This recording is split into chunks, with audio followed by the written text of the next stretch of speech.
Mr. Chairman, thanks very much for joining us this morning.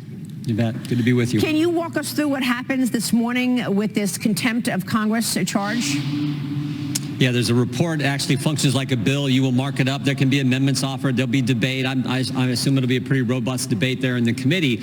But, Maria, I don't know if you've ever had a more blatant, more brazen contempt of Congress than this. I mean, he was supposed to testify on December 13th at 9:30 in the committee room in a deposition format. And he said, no, I'm not coming. And yet he comes to the Capitol just a few hundred yards away from where we're having this, and he does a press conference. And it was interesting. At the press conference, he said, I'm here to answer all questions. I'll do it publicly. I'm just not going to sit down in a deposition. And then he finished with that statement in his press event, and he turned and walked away and didn't take any questions from the press. So this is a pretty blatant brazen. And what we would ask him, we would have asked him questions like, who is the big guy? Is the big guy the person we all think he is, that we all know it is? What actually happened on that phone call when the executives from the Ukrainian energy company asked you to weigh in with D.C. and relieve them of the pressure, and then you called your dad? What did you say on that phone call? What did you convey to him? Because we know 3 days later he went to Ukraine and conditioned the release of American tax dollars to Ukraine on the firing of the very prosecutor who was applying the pressure to the company that Hunter Biden sat on the board of, Burisma, this Ukrainian energy company. Those are some of the questions. Here's a fundamental question. What was the business you guys were in? Your associate, Devin Archer, your business partner, said the business was selling access to the brand, and the brand was Joe Biden. So those are all kinds of questions we would have had, but we did get a chance to ask him because he didn't show up. Instead, he did a press conference. Yeah, I mean, look, your colleague, James Comer, with me in the last hour, said the same thing. What exactly were they selling?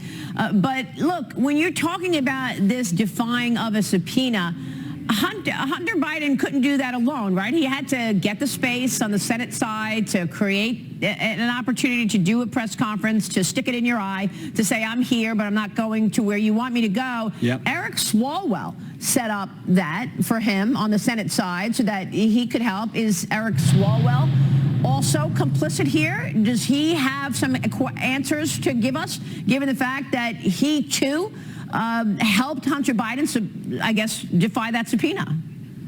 Well, Professor Turley has written a whole column on that issue, and then, of course, you have the issue of the White House. What did they know? Karine Jean-Pierre has said that President Biden was on notice, at least, of what Hunter Biden was going to do and how he was going to respond to the subpoena from the House of Representatives. So I think that's something that, as in the first hour, Mr. Comer, Chairman Comer, pointed out that, you know, what involvement, what knowledge, what real knowledge, what information did the White House have about all this, and how if they were involved in what way or in any way. I think that's a fair question as well. So those are some things that I think you'll see the Congress begin to look at. These are all legitimate questions, Congressman, and I guess what I want to know is the influence peddling still going on?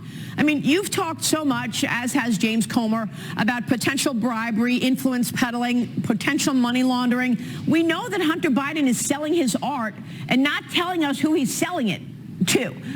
The art dealer testified before the House Oversight Committee yesterday. The gallerist, George Burge, told lawmakers that he never spoke with anybody at the White House about any agreement to keep Hunter's art buyers confidential. But Biden officials claim that they do, in fact, have an agreement with the dealer to avoid ethics issues, that nobody could know who's buying the art. The gallerist also said that Hunter knew the identities of 70% of the people who bought the art, including Kevin Morris, who bought most of it, by the way.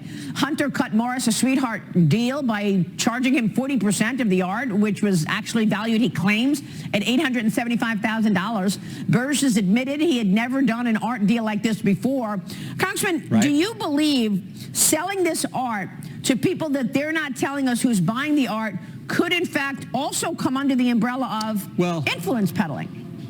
Well, we do know that 70% of the art that was purchased by Democrat donors, a handful of Democrat donors. And the key one, of course, was Kevin Morris, who we will be deposing next week. He bought $875,000 worth of 11 different paintings or 11 different pieces of art that he purchased. $1.5 million. Hunter Biden, brand new artist, in 2.5 years' time, sells $1.5 million worth of art. Now, maybe he's that good. I don't know. I'm no art critic.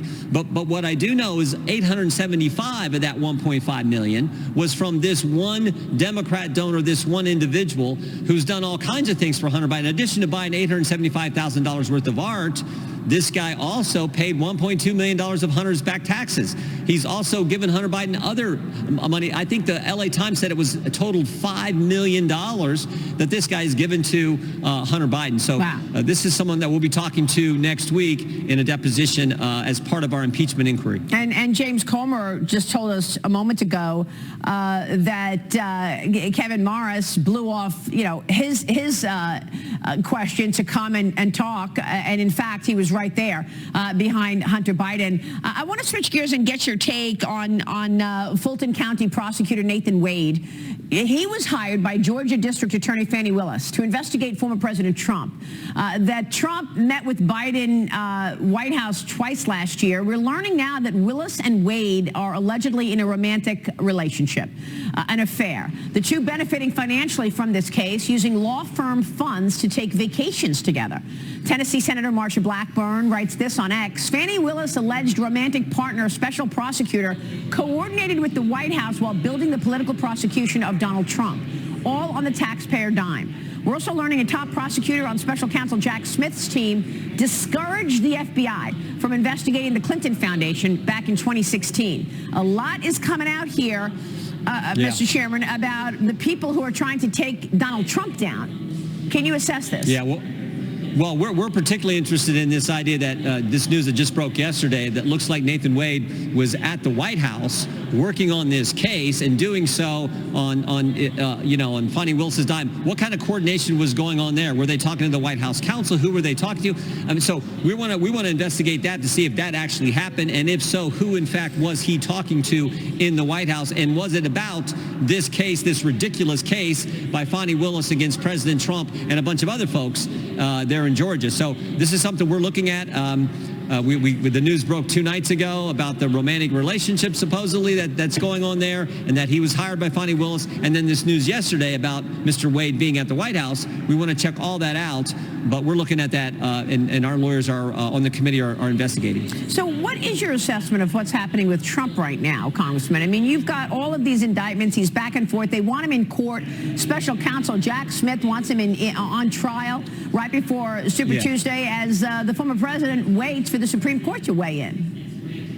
Donald Trump came to this town and shook it up and did what he told the American people he was going to do, and this town doesn't like that. They don't like individuals who do what they say they're going to do, who get things done for the American people, and they've been out to get him even before he got here. They spied on his campaign. Then it was the Mueller investigation. Then it was the impeachment. Then they raid his home. Then they indict him in Manhattan with Alvin Bragg and Fani Willis in Georgia, Jack Smith in Miami and D.C., and then, of course, it's the 14th Amendment nonsense that they're trying in Colorado and Maine. They will never stop, because this is one individual who actually comes to this town and fights for the country, fights for the American people. And that's what this town cannot, it's so against him. So they just continue to do this, but the country sees through it. And that's why he's over 50% in the Iowa caucus, and I think going to win big on Monday night. So a final question here. You've got a lot on your plate in terms of the judiciary business. You've got a potential impeachment of Alejandro Mayorkas, a potential impeachment of Joe Biden, certainly an inquiry underway, and of course all of these depositions. How does this play out? We'll just keep doing our work. We have a constitutional duty to do oversight. We're going to do that. We're going to get the facts. And then we think the impeachment inquiry, we need to talk to Kevin Morris, who's happening next week. We need to talk to Eric Schwerin, Rob Walker, Jim Biden, Tony Bobulinski, all under oath in a deposition format, get that information, and then make a decision. Do we file articles of impeachment against the President of the United States? I think right now the evidence is pretty darn compelling, but that'll be a decision we will make once we get all the evidence and do all the interviews. We think all that's going to take place in the next 4 or 5 weeks is our goal, to get these interviews done, these depositions done in January. A few may trickle into February, but once we get that done, then we make a decision, and then it'll be up to Speaker Johnson, Leader Scalise on when, if we move forward with actual articles, when that would take place. All right, Congressman, we'll be watching all of that. It's just extraordinary to me that we are not seeing all of these stories and this news on the mainstream media, given what you have exposed, all of these millions of dollars that Joe Biden and his family, as you say, have taken in. It's quite extraordinary. Thank you. Thanks, Maria. Thank you, sir. Take care.